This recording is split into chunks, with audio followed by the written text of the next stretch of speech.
Before we're done tonight, I'm going to try to tell you what I think are the 3 or 4 things that have to be done to save our country, and I'm going to claim that they can be done, and I'm going to claim that the model of them is in the Lincoln-Douglas debates. But tonight, before he has to go away and vote, no, I'm going to introduce to you Tom Cotton. So, Thomas Bryant Cotton is the junior senator from Arkansas. He's a 6th-generation Arkansan, raised on a cattle farm in Dardanelle in the western central part of the state. And if my family could count to 6, we would claim the same thing. But we too have been there for a long time, and that means that Tom Cotton and I are first cousins.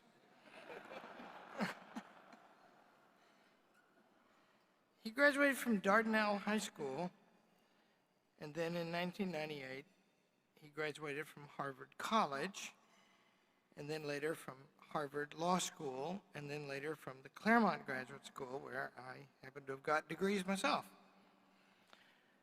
In 1977, he was a Publius Fellow at the Claremont Institute, where I was working in the president there, and that's when I first met him, and I have never lost touch with him, and think great things are coming from him. I'm going to say that one of the things that we need is statesmanship, and that it's rare and hard to find, and that the elements of it are a combination of what Winston Churchill's wife called deadliness. I've always envied him that, Churchill. My wife is a wonderful woman, and for reasons but unbeknownst to me, attached to me. But she's never written a letter to the head of the country saying that only my husband has the deadliness to fight the Germans.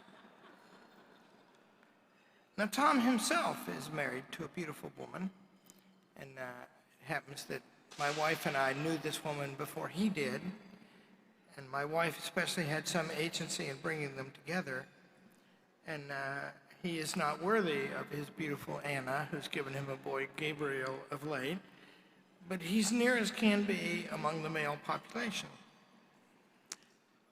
And what's he like? He's a Harvard lawyer from a little town in Arkansas. He's a partner at Gibson, Dunn and Crutcher, and he stops all that and joins the Army. And he makes the Army commit to him before he goes that he's not going to be a lawyer in the Army, he's going to be in the infantry. And he patrolled streets in Iraq for 2 years, and then later set up a Reconstruction and Counterterrorism Center in Afghanistan and won the Bronze Star doing it. He went into the Old Guard in Washington. He got out, he went to consulting for McKinsey and Company, and then he quit that. And you know, at Gibson, Dunn and Crutcher and at McKinsey and Company, salaries are very high. And this is a boy from a little town in Arkansas, the son of a cattle farmer. He doesn't have any money. What he does have is an older sister whom I happen to know, who's a lawyer and who does his taxes, and she adores him. And in the Arkansas sister way, I have 2 of them, she expresses her adoration by criticizing him constantly. And her particular criticism of him is that just when he gets himself, twice in his life, in a position to make a lot of money, he quits and he goes into public service. So the second time he ran for the Congress of the United States, he won handily. And I'm forgetting, Tom, was Miss Arkansas, the former Miss Arkansas, the candidate against you in the Congress? Yeah. So he's coming out of nowhere, and he's a former soldier, and he's a lawyer, and he's going to run for Congress, and former Miss Arkansas was running against him, and I'm from Arkansas, and I thought, wow, Tom, can you beat her? And Mike Huckabee had endorsed her, and I thought, this is reckless, you know? But then I saw a photograph of her, and the bloom was not quite all that it had been. And he won in a landslide, and then in the next term, he runs for the Senate against the Pryors. And, the Pryor family in Arkansas, and I grew up with them coming into politics. And Mark Pryor, who's an extremely, is an intellectual and a man of principle. He's a really nice fella. And Tom beat him by 18 points, an incumbent in an old Arkansas political family. I said deadliness, it takes something else. Because just like in our own lives, we have to be effective, we have to get things done, we have to encounter opposition and overcome it. Milder than in war, but the same phenomenon. So in our own lives, there's something outside the necessities that we each face every day that calls to us and says that we have to be in the right. And especially in politics, where these choices are the hardest, right, the classics, somehow you have to find a way to stay in touch and be able to articulate the largest things and the eternal things. And it's very rare for somebody to be able to do that.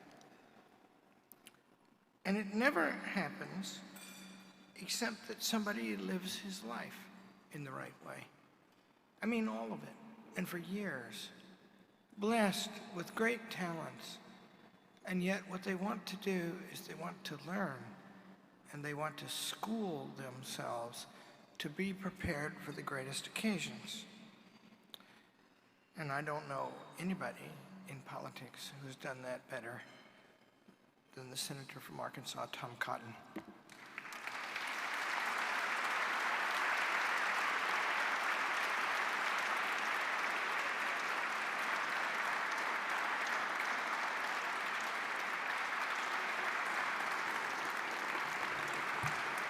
Thank you.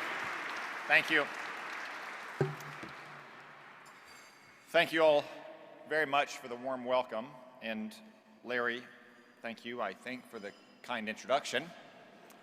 If I were to spend my remarks correcting, though, all the embellishments and exaggerations and outright calumny in that introduction, I would have no time for other remarks. So I'll simply point out one mistake that Larry made. I was a fellow at the Claremont Institute, of which Larry was the president, in the summer of 1997, not the summer of 1977, which is the summer when I was born into this world. I will confess, however, that Larry and Penny, as well as David Bobb, another member of the Hillsdale family here tonight, did play an instrumental role in introducing my wife Anna and me.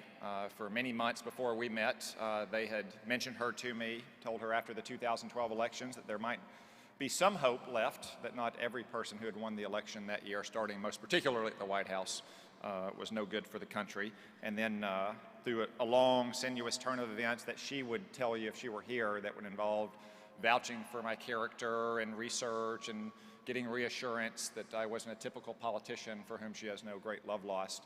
She finally met me. I will tell you, since she is not here to correct me, that I gave a speech and a pretty redhead came up and gave me her phone number afterwards.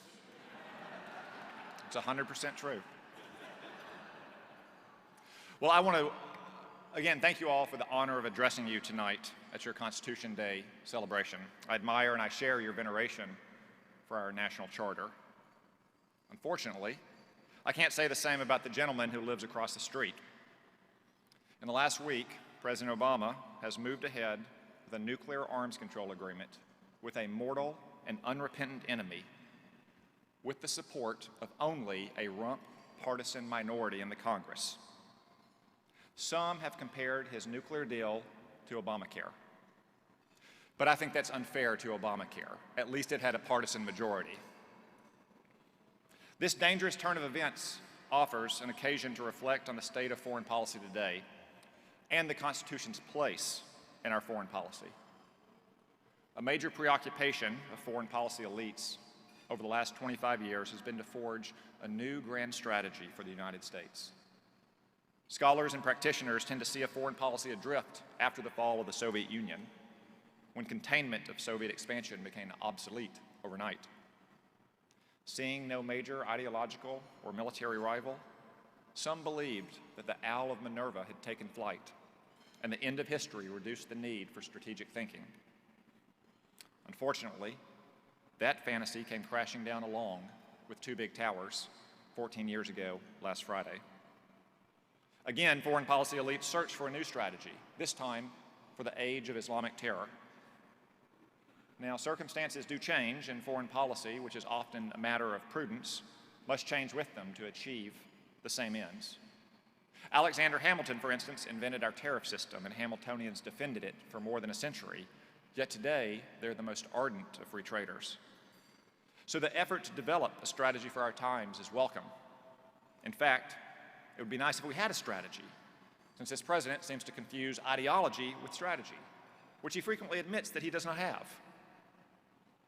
Still, I'm struck by a certain blind spot, a blind spot that goes to the heart of this way of thinking. Too often, the search for a new grand strategy simply becomes the search for something new. This way of thinking carries a hint of disdain for the principles and the foreign policy traditions of our past. It only rarely looks back on the wisdom of our founders. But this is a mistake, as I don't have to tell this audience. After all, when the makers of kids' breakfast cereals roll out a new product, they call it new and improved, because we all know the former doesn't imply the latter in every case. Likewise, every new and fashionable idea in foreign policy isn't necessarily an improved idea. On the contrary, we ought to pay some respect to the old ideas. Ideas that took us from a small and weak colonial outpost to the greatest superpower in human history in just 170 years.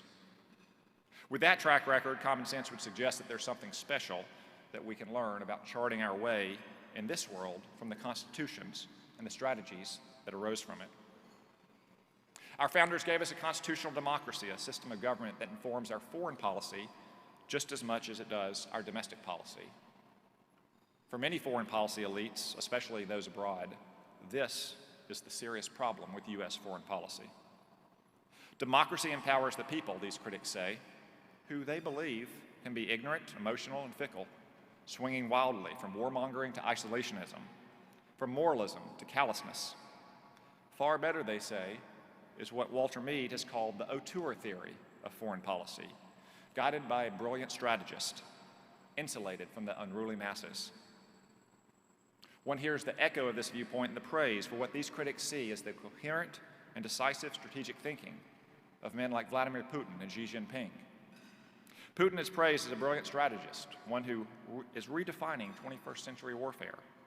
Xi has been called a game changer in China's rise, one whose international ambitions and power rivals that of Mao Zedong and Xi Jinping, modern China's most influential leaders. Now, I'll admit that Putin and Xi may have stolen a march on our president here or there. But that's an indictment of President Obama's abilities and policies, not our system of government. By the traditional measures of international influence, economic might, per capita well-being, military and trade cooperation agreements, cultural weight, the United States far outpaces both Russia and China, as well as the rest of the world. And while a brooding auteur may in fact have strategic foresight, intellect, and prudence, no man, of course, is infallible, no matter how talented. Napoleon, brilliant general that he was, still marched his army into Russia. Otto von Bismarck toiled for decades to unify the German states, only to see his fragile work undone a few years later by Wilhelm II's militarism and adventurism. And in the same way past leaders and regimes have faltered, I believe that over time, Putin and Xi, to say nothing of Kim Jong-un and the Ayatollahs in Tehran, will also miscalculate, suffer strategic setbacks, and ultimately face their own downfall. But the United States is different from these regimes. Our constitutional system doesn't depend on brilliant leaders, thank goodness. Enlightened statesmen, as Madison wrote, will not always be at the helm. Our system is based on individual rights, safeguarded by well-crafted and ultimately democratic institutions. While we always hope for wise leaders, our Constitution works in their absence by filtering the wisdom of the people through those democratic institutions. This approach couldn't be more at odds with the auteur theory of foreign policy. From that perspective, our system looks like some kind of policy-making Frankenstein. Authority is divided between the executive and the legislature. The executive itself is divided into competing departments. The President and Secretary of State serve a short tenure compared to the kings and the ministers of the Old World. Equal representation of the states in the Senate gives considerable influence to regional interests, and the arcane rules of the Senate, along with the separation of powers itself, simply slows the whole process down. How could this thing ever work? Yet it has, again and again.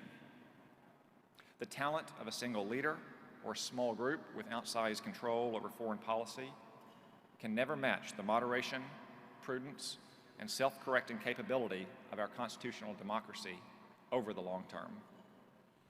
And in international relations, it's the long term that really counts. In the realm of domestic policy, these ideas are familiar.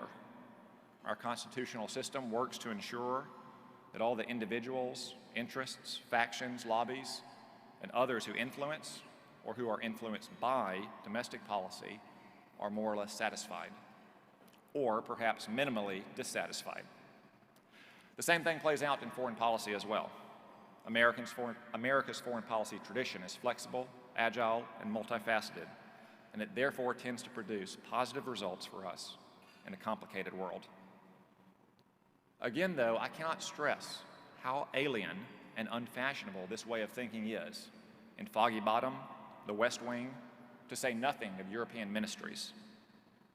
Among many foreign policy elites, these democratic influences are something to be suffered and overcome, as we've seen most recently in the debate about the Iran nuclear deal. In the end, though, we usually survive mistakes by particular leaders because leaders are not the foundation of our system. The foundation of U.S. foreign policy is the views and the values of the American people, filtered by elected representatives through democratic institutions, proven over time.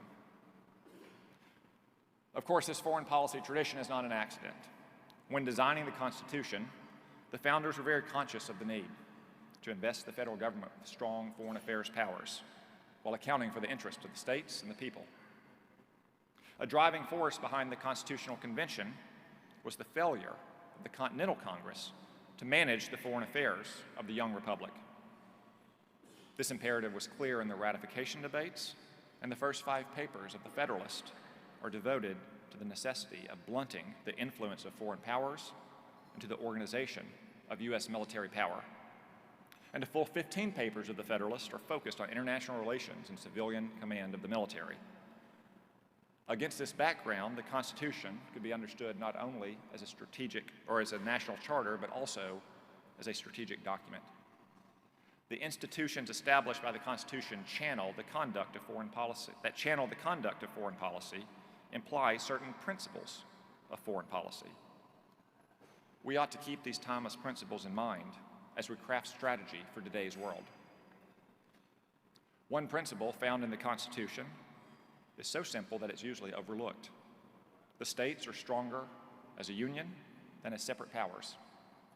A union of the states overcame the divisions of culture, economic interest, and military capacity, divisions that would have been exploited by foreign powers to turn one state against another and weaken and cow the American continent to their designs. A union strengthened the collective power of the states in their foreign relations.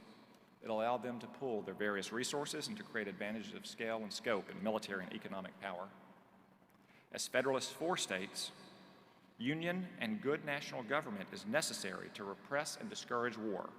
Further, if our national government is efficient, our trade prudently regulated, our militia properly organized and disciplined, our resources and finances discreetly managed, our credit reestablished, our people free, contented, and united, foreign powers will be much more disposed to cultivate our friendship than to provoke our resentment. Conversely, if the states were divided, we would earn the contempt of foreign nations and eventually their outraged and outsized influence. This principle came under threat but survived during the Civil War. In his first annual message to Congress, President Lincoln sent a clear warning to foreign powers to refrain from interfering in our war. At the same time, he acknowledged that factious domestic division exposed the nation to what he deemed disrespect abroad and eventual foreign intervention. We may take this principle for granted today, but it's very much in play around the world. The European Union, for example, has a greater combined population and economy than the United States. Political divisions, however, greatly reduce the EU's role in world affairs. The smaller nation-states of Central and Eastern Europe in particular find themselves at risk from, or perhaps at the mercy of, Russia. Likewise, the countries of the Asia-Pacific region, from South Korea all the way around to India, worry about China's aggressive drive for regional hegemony. Yet they struggle with their own enmity and rivalries to form a strategy to counter China's rise. The primacy of union under a constitution gives rise to a second and related principle. Treaties with foreign powers are very serious business, ought not to be entered lightly, and must be widely supported across the country. The founders believed the violation of major foreign commitments was a chief source of friction and war in international relations. In fact, Federalist 3 recognizes just two sources of war: direct violence and the breach of treaties. Thus, the Constitution requires that a major foreign commitment that binds our people have a broad consensus among the people and not result from the parochial interests of a minority or even a narrow majority. As literal matters of war and peace, treaties should reflect a strong union, not a divided nation. This principle led to the Treaty Clause, which empowers the President to negotiate treaties, but constrains the President by requiring 2/3 of the Senate to approve them, and if necessary, demand changes. This extraordinary requirement is really just an ongoing expression of that original decision to form a union, and it's produced a system where treaties routinely go through many iterations and rounds of negotiations, even after initial signature by the President. Treaties throughout our history carry scores of conditions, reservations, and amendments added by Congress precisely to ensure widespread acceptance among our people. This was, in fact, how the first treaty ratified under the Treaty Clause played out. The Jay Treaty with Britain, negotiated by a co-author of the Federalist, only gained Senate approval on the condition that Jay rework the treaty to add a clause regarding trade between the United States and the British West Indies. Another principle is that the Union must have a strong military, but one that at the same time is restrained and subject to the control of the people. At the founding, a powerful and restrained military was something of an oxymoron. Federalist 11, for instance, states that a strong military, and in particular, a strong navy, was vital not only to deter aggression, but also to secure and expand international trade. Yet Federalist 26 recognizes that military might has historically posed a grave threat to individual liberty.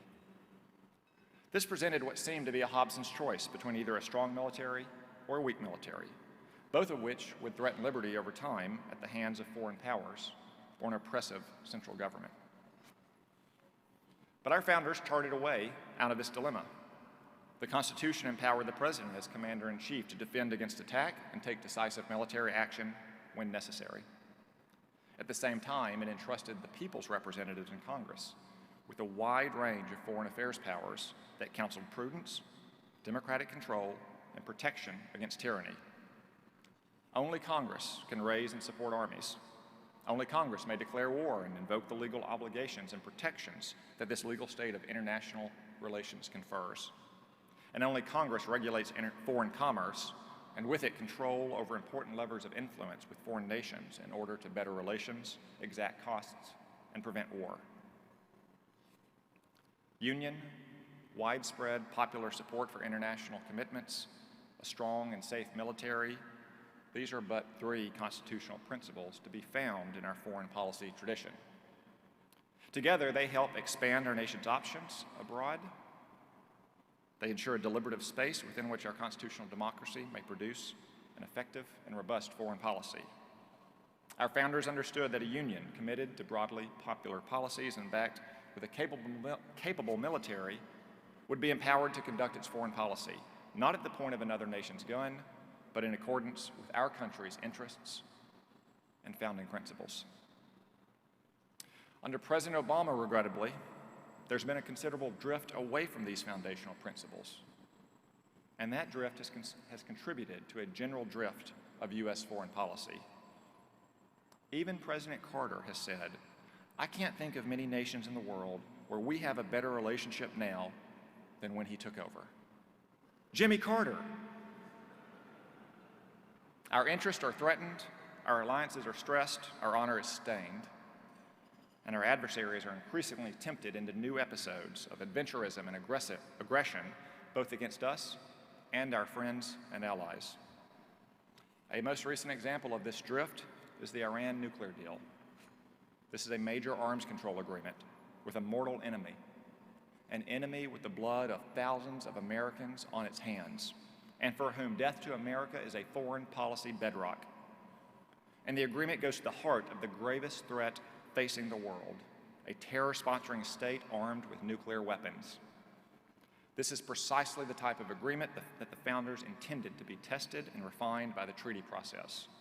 It's precisely the type of agreement implicating matters of war and peace that must be supported by a widespread consensus of the American people. But the president didn't submit the Iran nuclear deal as a treaty. From the beginning, he always intended to circumvent the people's representatives, to obligate the U.S. to the Ayatollahs by mere executive agreement. Instead of rallying 2/3 of the Senate to support the deal and perhaps improve the deal, President Obama relied on a tiny partisan minority to protect his executive agreement from the judgment of the American people and their elected representatives. This is dangerous and nearly unprecedented. Executive agreements are and should be reserved for mostly technical matters. Among the first executive agreement was a 1792 agreement between the United States and other nations to coordinate mail delivery. Executive agreements have also been used traditionally to assign claims and debts between nations. These issues are low stakes, and they're not breeding grounds for armed conflict. They're akin to deciding whether we should drive our cars on the right-hand side or the left-hand side of the road.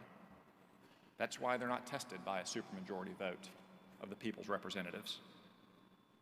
But nuclear weapons agreements are different. The dividing line between which subjects are reserved for treaties and which are reserved for less formal scrutiny is not precise at the margins, but this isn't at the margins. In our history, major arms control agreements that bind the U.S. have almost invariably been reached through treaty. One notable exception was the agreed framework with North Korea in 1994.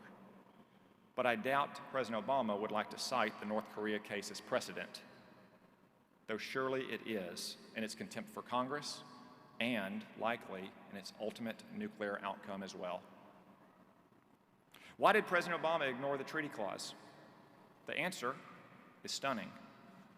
Secretary of State John Kerry lamented in testimony to Congress earlier this summer that it's, quote, physically impossible, end quote, to get a treaty through the Senate in these polarized times. Of course, this logic could apply to any politically inconvenient part of our Constitution. Not that President Obama hasn't tried that. Moreover, Secretary Kerry must have forgotten that as chair of the Senate Foreign Relations Committee, he guided a nuclear arms control treaty with Russia to ratification less than 5 years ago. I guess you could say that John Kerry was for the treaty clause before he was against it. The simple fact is that the president ignored the Constitution because he knew his deal would be rejected by the Senate if subjected to a vote. This disregard for the treaty-making process is the height of hubris. The president's decision to discard the treaty process mistakes tunnel vision for principle, closed-mindedness for superior wisdom, and a search for a personal legacy for a vital national interest. This nuclear deal with Iran is a travesty, one that betrays our close friend Israel, provides billions for Iran's campaign for terror, and paves the way for Iran to obtain nuclear weapons capability. Besides this immediate danger to our national security, the deal also damages the foundational principle that major foreign commitments should be backed by a broad consensus of the people, as reflected by the Congress.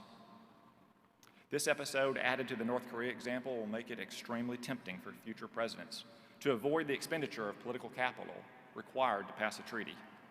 Presidents will be tempted to reach expedient deals on momentous issues, deals that instead of uniting the nation will divide it. This was a key reason why 46 of my colleagues in the Senate and I released a letter earlier this year to the Ayatollahs, putting them on notice that any push by the President to conclude the Iran deal was a mere executive agreement. Any major agreement, particularly one with a terror-sponsoring adversary, must be able to win the wide support of the American people and pass the high bar set by the founders in the treaty clause. If not, it should be rejected.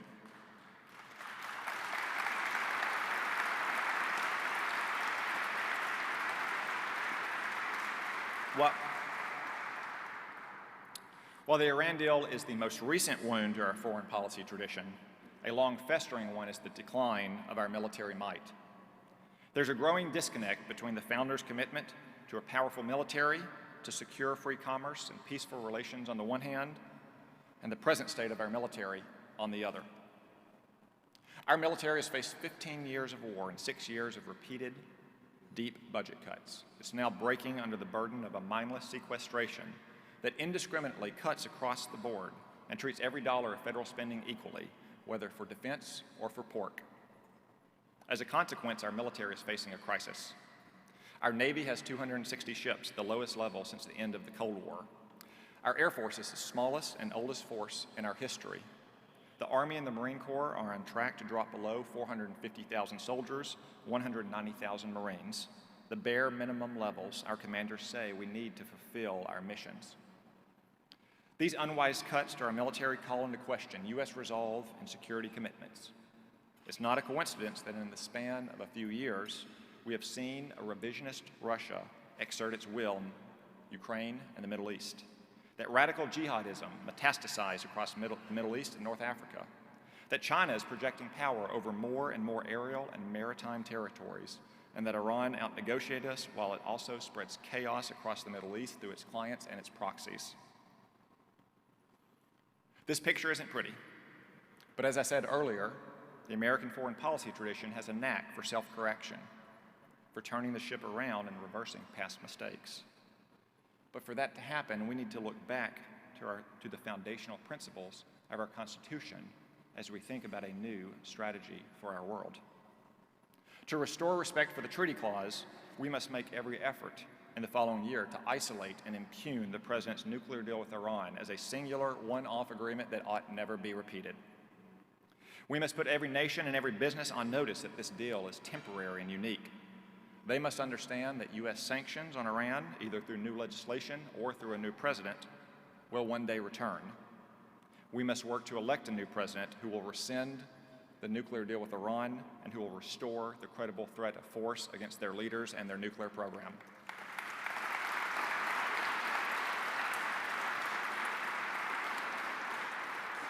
Put simply, our allies and our adversaries must understand that this nuclear arms control deal reached by executive agreement is not secure. They have to understand that it's in our interest and their interest to conclude stable and long-lasting agreements by way of treaty. And all future presidents should see that building consensus through the advice and consent of the Senate will afford them a genuine and lasting legacy. A restoration of the treaty clause, though, must be accompanied by a restoration of our military might. Frederick the Great said, "Diplomacy without arms is like music without instruments." In other words, it's inert, inaudible, and ineffective. If we want our diplomacy to be effective and our agreements to be strong, we must also rebuild our military. The American tradition has never been to seek war or to seek it first in a dispute. President Lincoln, again in his first annual message to Congress, prized diplomacy to diffuse tensions with foreign powers and to maintain our rights and honor. But in the same breath, he also called for a military buildup. Aggressions, according to Lincoln, are seldom made upon a nation ever ready to defend its honor and repel insults. To ensure that we are ready to defend our national honor today, we will need significantly more defense spending than Congress and our President have managed to agree upon in recent years. Our current defense budget is little more than a political compromise, which may be appropriate for, say, highway funding or tax policy, but it's no way to fund the military. and it's no way to face up to rising threats around the world. Congress and the President must return to the foundational principle that our military edge must not be challenged, and we must give our fighting men and women the resources they need to deter, fight, and win our wars, which will make them less likely to happen in the first place.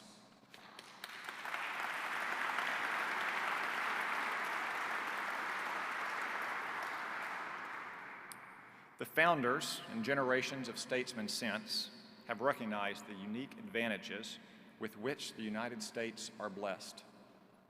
We're a continental nation, and we enjoy the protection of two oceans that have separated us from the historic cauldrons of conflict in Europe and Asia. We have abundant natural resources and an industrious people, making us a powerful trading partner around the world. Our people are slow to anger, but imbued with a martial tradition and fighting spirit. And our democratic culture is vigorous, resilient, and cherished by those people.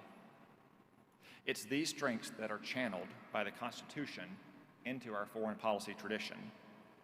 U.S. strategy abroad, while not successful in every instance, has brought us from being a world backwater to the world superpower. And as we think about our future and a strategy for today's world, it would serve us well to look back at the old truths. We must hold fast to our foundational principles to continue our rich foreign policy tradition and vigorously fight any efforts to undermine it.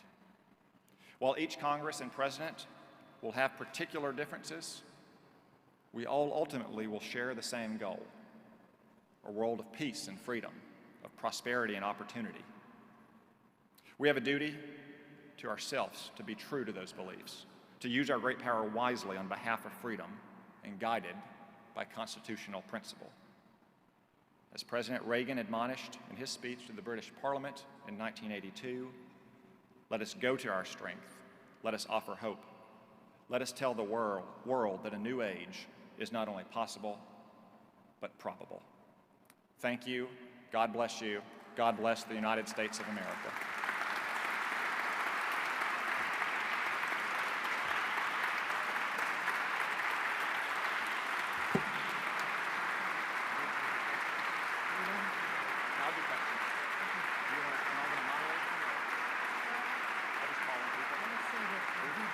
Can't see them anyway.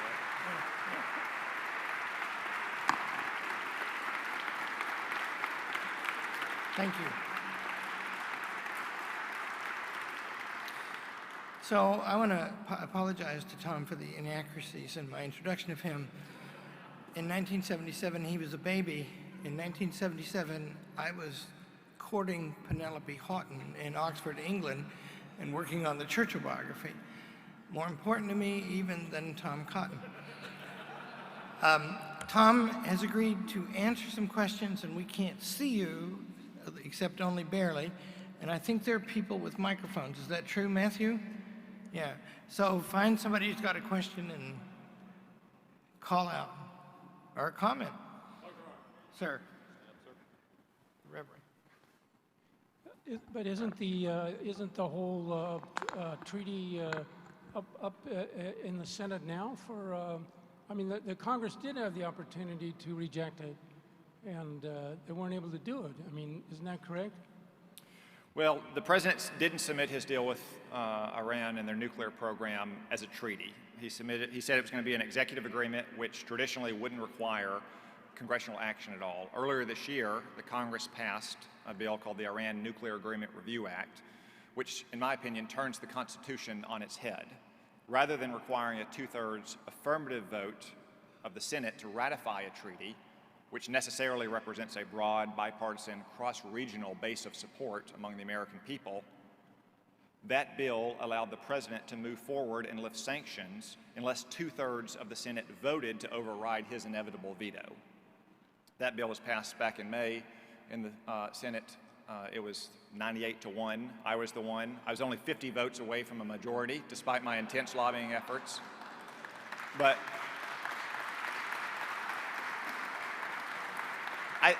in part because I believed it set a bad precedent to suggest that something like a nuclear arms control agreement with an unrepentant enemy could be pursued without Senate ratification. And now we're seeing the consequences of going down this path. 42 Democrats in the Senate are filibustering our resolution of disapproval to even prevent a vote on the merits. Now, in the end, everyone knows where these Democrats stand. Everyone knows it is a partisan minority that's obstructing the voice of the American people who oppose this deal 2-1.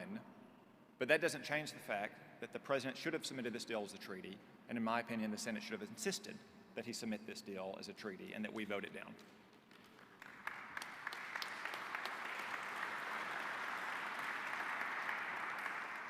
So Larry said we'd take question or comments. If we are lacking those, we'll open the floor for insults as well. I don't claim any great expertise in Middle Eastern politics or the ability to follow all the various partisan groups there. But let me throw out an idea to you. Perhaps we should be open to the idea of a broad anti-ISIS coalition that would include Putin and Iran and anyone else opposed to that, which in my view at least superficially seems to be the worst of the worst in the Middle East. The Islamic State is a grave danger to the United States and to our citizens and our interests around the world. But in my opinion, until the Islamic State has a ballistic missile program and thousands of centrifuges and tons of enriched uranium, the Islamic Republic of Iran will remain an even graver threat to the safety and the security of the American people. Now, furthermore, for us to expect, as the President has suggested, that Iran may join the fight to defeat the Islamic State is like expecting gasoline to douse a fire. It is in part Iran and their campaign of terror and sectarian warfare between the Shiites whom they support and the Sunnis who they terrorize and slaughter that has given the Islamic State the ideological basis to rise and present themselves as the defender of the Sunni faithful.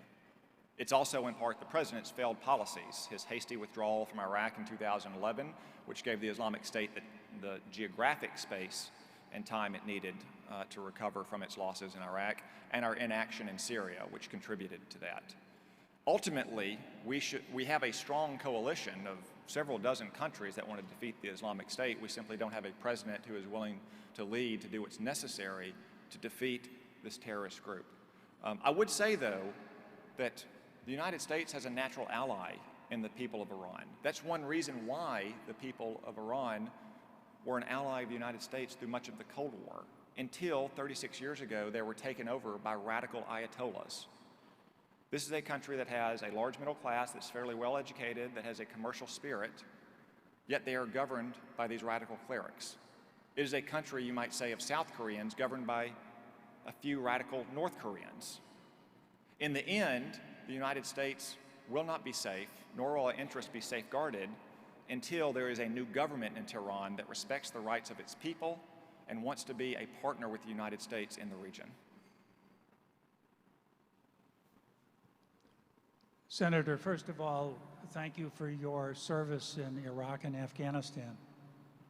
I just have a brief comment about the minority Democrats who are preventing a vote on the record, up or down, on the Iran agreement.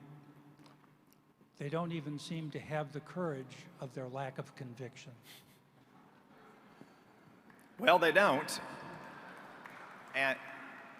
But in the end, if the Democrats maintain their filibuster in the Senate, the House has proceeded on a different track, which I also support. Congressman Mike Pompeo of Kansas and I traveled to Vienna 2 months ago, right after this deal was announced, to meet with the International Atomic Energy Committee, where we learned of the two side deals that the agency has with Iran, that the President has not obtained, has not provided to Congress, as the very law he signed requires, therefore, in my opinion, eliminating his power to lift those sanctions. In the end, no matter what the procedural posture of the vote in the two chambers, it is manifestly clear that a bipartisan majority of the people's elected representatives, like a 2-to-1 majority of the American people, oppose this deal, making it truly unprecedented in American history. For the first time, to my knowledge, a president will move forward after the Congress has expressed majority opposition to an international agreement. That's specifically because the treaty clause would have prevented such a thing from happening in the past, or more likely would have made the agreement more palatable to the American people to begin with. That's a stunning, Senator. that's a stunning assessment of the current situation, and thank you for standing alone in voting against that Review Act. There has been proposed, there has been proposed a procedural effort which would identify a portion of that Review Act that calls for the President to fully disclose all of the components of it, which he has not done. Do you have any comments on the leadership's unwillingness to pursue that path to stop this, what you've described as unprecedented act? Well, Mitch McConnell just tonight proposed a third approach, which I could support as well. If the Democrats in the Senate persist in their filibuster, he would add 2 amendments to the underlying bill that would say the President doesn't have the power under U.S. law to lift the sanctions until Iran, 1, recognizes Israel's right to exist as a Jewish state, and 2, releases the 3 or 4 Americans who are currently held hostage unjustly by the regime. Now, the House having passed those resolutions last week that says the President has not complied with the terms of the very law that he signed, may move forward with legal action, which I also think could be a prudent step as well. These sanctions won't be lifted for at least 4 or 5 months in all likelihood, meaning that there is an opportunity to have an independent federal court make a ruling on that very issue. Just as last week a federal court said that the House of Representatives had the legal authority to move forward with the suit challenging the President's actions under Obamacare, which are equally without the color of law. Now, all that said, in the end, I can't imagine that either a senator or a congressman would vote on a deal which we truly don't know the contents of. There are these 2 side deals that don't go to administrative technicalities or procedural niceties. They go to the heart of the agreement. The past nuclear work that Iran has conducted as part of its past military work that Iran has conducted as part of its nuclear program. If we don't know what they did in the past, how can we expect inspectors to measure what they do in the future? It's like starting a diet without knowing your starting weight. And, according to the Associated Press, which purported to report the text of one of those agreements, Iran will be allowed to essentially inspect itself, to take its own environmental samples, to film its own video, to take its own photographs, and provide that to the IAEA in Vienna. That's akin to letting one of Larry's students grade his own term paper. It's akin to an NFL player taking his own urine test and sending it to Roger Goodell and saying that he's clean and ready to play this Sunday. And this is what we're doing with Iran. Not a country like Japan or South Korea or South Africa, not even a country like Libya or Ukraine, which openly gave up its nuclear weapons, but with Iran, which continues to chant every Quds Day, death to America and death to Israel. Senator Cotton, I just want to say that in my opinion, the letter that you sent to the Ayatollahs is an incredible act of courage, and that at least in my opinion, the American public ought to be indebted to you for doing that and essentially saying, forget it, this is just Obama, not the United States. Well, thank you. Thank you. Now, there were 46 other senators who did it with me as well, and I would point out that within just a matter of months, President Obama and Secretary were themselves repeating the very point that we had made in our letter, that without ratification in the Senate of this deal as a treaty, it would in fact be a mere executive agreement that could be reversed by any Congress, including this one, or by any future president. They were using that as a selling point for the deal in just a matter of months. And I just can't imagine what was so controversial about a simple statement of constitutional fact, a statement that even our President and Secretary Kerry ultimately acknowledged was truthful. But while we're apportioning the blame for this catastrophe, let's not forget the role of senators like Harry Reid. There was a time in the past when Democratic senators, though we may disagree with them on most policy matters, would have protected the constitutional prerogatives of their institution. Someone like Bobby Byrd or Scoop Jackson, who would have told the president of their own party in no uncertain terms that an agreement like this should have been submitted as a treaty subject to ratification. Yet Harry Reid and all the other Democratic senators have simply rolled over and put their own partisan loyalty to their president ahead of their constitutional responsibilities and ahead of the national interest. Senator, as a strong believer in constitutional term limits, will you think about running in 2020? I run every day at least 4 or 5 miles down the National Mall. And if, God willing, if I'm still in good health, I'll do so then. I don't think any of us, though, are going to want a new Republican to be running in 2020, because I'm confident that we're going to be working to re-elect the Republican that takes office in January 2017.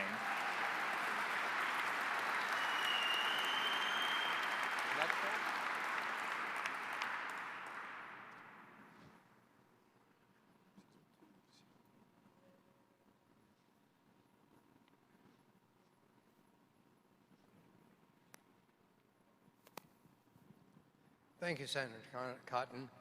I would appreciate it if you could describe why you think the Democrats and the press refuse to recognize the precedent of the North Korean violation of the treaty that was negotiated by Clinton, that there were supposed to be no atomic weapons. They have tested at least 3 and threatened us yesterday with nuclear annihilation. Thomas Sowell, professor at Hoover Institution, has said that if Los Angeles and Chicago are reduced to rubble, President Obama would surrender. Why is this being ignored about the precedent with North Korea? Well, I think many of these Democrats are simply soft and gullible about the role of power in the world, that they think, as Western elites have tended to think for at least a century, maybe more, that there's always some way to reason with evil dictators around the world, that they surely can't mean what they say. President Obama has dismissed, for instance, Ayatollah Khamenei's repeated calls for death to Israel, repeated calls for death to America, the regime's repeated aggressions around the Middle East. He has said that they can actually be reasonable and rational actors. And too many Democrats in the Senate and the House are soft in the sense that they don't want to confront evil force with force when necessary, which is the only way to repel it, and they're gullible to believe that the Ayatollahs will follow this agreement. You may have noticed that on Friday, Iran just announced they had much larger than expected stores of uranium in their ground. This is a shock to everyone. It's unexpected, as so much of what happened in the Obama administration is. I'm sure Iranian geologists and miners were just out in the fields on Friday and just discovered all this new uranium, one day after the Senate made it clear that this deal was going to proceed. Of course, they've had this ace up their sleeve for months, if not years, and we'll see this repeated train of humiliations as this deal goes forward. It seems the only thing about history that some Democrats repeat is failing to learn the lessons of history.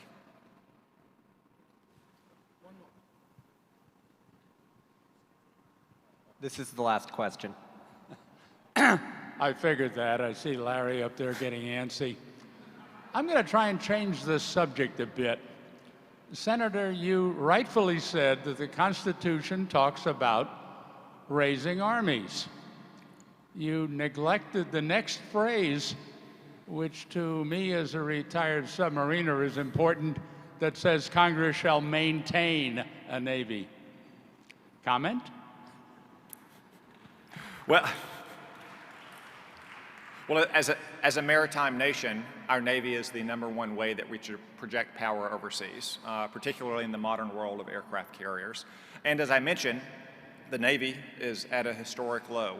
And now the President has often said that, well, ships today are more advanced than they were, during the Cold War, certainly than they were during World War II, which I fully concede. But a ship can't be in 2 places at the same time.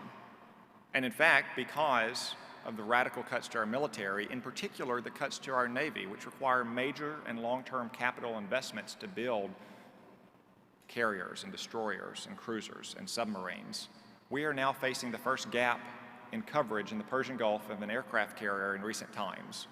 What kind of message does that send to Iran? What kind of message does that send to our allies in the region who depend on those carriers to help project power and maintain a regional balance of power?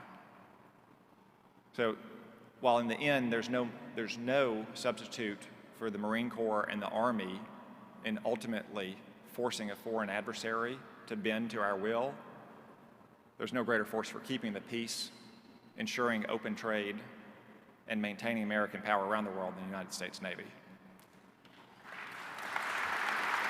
And the Navy apparently can beat the Army every year in football, much to my regret. Thank you all very much for inviting me tonight. Again, thank you all for your veneration for our Constitution and all that you do to support it.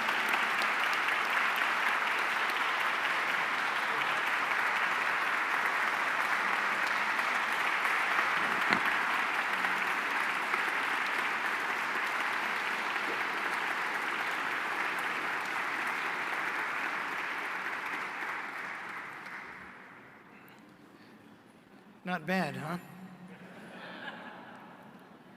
So I've known him, since 1947. He's a very serious man. So I want to make two announcements and say a message of hope. Today, various people opined about whether there's any hope or not. And sometimes it depends on what mood you're in. But the truth is, we have two things in the past that are kind of like this, places where the American Republic almost failed. One was in its founding, and the other was in the Civil War. And those stories are known, and one can look and see what happened. And from that, I think one can tell what requires to be done. It's not possible, because it's in the future, to know if it can be done, but what requires to be done, that can be known. I'm a slave to my old friend Hugh Hewitt, who assigns me homework like I was an undergraduate student all the time. And so he decided a few months ago that we were going to do all the Lincoln-Douglas debates. And I know a very great deal about Abraham Lincoln, and I've never started studying, and it is actually 40 years ago that I started. But I'd not read the Lincoln-Douglas debate in decades, and I read them through lately. What do you find? First of all, the situation was hopeless. The country was divided because a whole bunch of people had decided that Negro slavery was a good thing. There wasn't anybody in the American Revolution who thought that. They thought the Declaration required that we find a way to get rid of it. And so Stephen Douglas came forward, and he's a fancy pants guy, and he's rich, and he's stylish, and he's everything Abraham Lincoln is not. And he proposes, look, nobody has to do anything they don't want to do. It's kind of like today. Why is this treaty powerful and seductive? It's because, wow, all these years we've been wrong that we have to resist these tyrants. If we just let it go, everything will be fine. And that's what Douglas's position was on slavery. And this lanky lawyer in disheveled clothes wiped the floor with him and became president of the United States. And why was he able to do that? Because God gave him the ability to understand and explain. And there hadn't, the first time in American history that there was anything like the Lincoln-Douglas debates was the Lincoln-Douglas debates. And in towns of 6,000, all of a sudden there's 20,000 people there. And they've ridden half a day to sit in the sun and watch these guys argue. Because, it was important, and because there was something beautiful to discuss. That's the first step. The first step is figure out what's going on. Is there a difference between bureaucratic and constitutional government? Because if there is, we should be talking about that all the time. And since the retirement of Ronald Reagan, we have not done that consistently. The second thing is, if you did that, you would give rise to a movement, wouldn't you? Because people do love freedom. Everybody in this room, do we love it? Would we fight for it? Do we want our children and our grandchildren to have it? And that call, see, that is a movement that creates itself. And remember this, the people that we identify as as bought and paid for by the government and agents of big government, we can always know how many they are. And there are a lot of them, and they're powerful, and they're a very coherent force. But on the other hand, how would you count up in advance the number of people who want to be free? Because that number is infinite. That's as many as there are people. The third thing is what we just saw. What does it take to be a statesman? It's very hard. Aristotle says that we all live our lives in the choices we make when we have to meet necessity and yet there's a sense of right that governs what we do. And those two things conflict all the time. And that's where every one of us meets the test of life every day. Can we do that with honor and build a good character or not? And he says statesmen do it the hardest. And what are they like? Did you just hear how clear and tough that was? And knowledgeable? And also restrained and careful in what he said? So he didn't, it's just natural to him. It's not natural to him, it's developed as well as natural. But take the tough part. You know what they said to Winston Churchill in the middle of the Second World War when it looked hopeless? Prime Minister, what are we going to do about Germany? Because, you know, for 100 years now, they've led the world on a dance. And we can't seem to cope with them. And Churchill said, there are fewer than 70 million malignant Huns. And some of them are curable, and the rest of them are killable.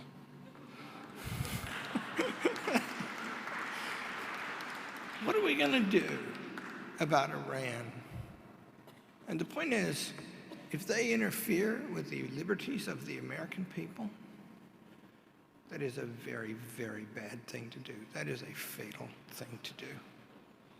If we're not like that anymore, we're finished. But the second part of it is more. You know, Churchill, so what did, you know, I hope, you know, I'm just speaking for myself, right? Somebody who's known him a long time, and not in any position to speak for him at all. I hope he becomes President of the United States.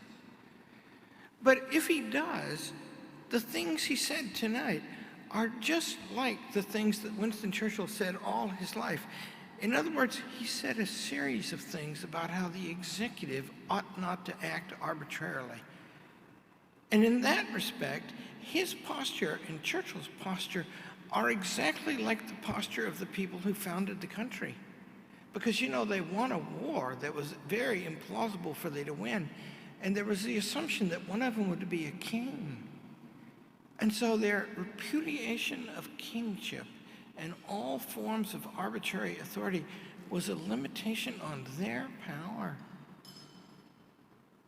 And that is the political equivalent of sainthood. And the greatness of our country consists in the fact that we have produced people who are prepared to do that. And we apparently still do. And I just want to say that, you know, I'm in the education business.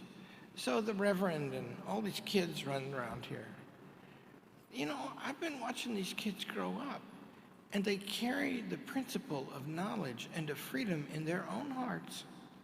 And we don't put it there. It's in there. God put it there. And everybody's got that. So Churchill loved to say that there is a chord in the hearts of men. And if you pluck it, it will resonate strongly and change the world.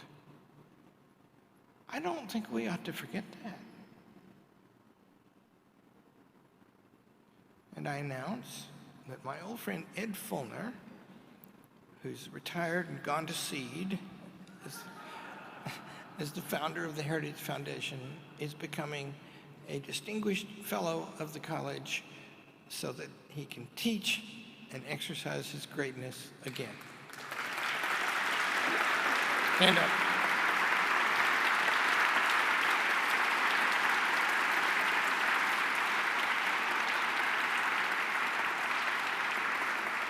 And I thank Matt Spalding and the members of the college staff at the Kirby Center and the members of the college staff in Hillsdale, which is, of course, just one staff. And their job, all of them, and they're magnificent at it, is to do a fantastic job so that I can look really good. I thank them and ask them to stand up.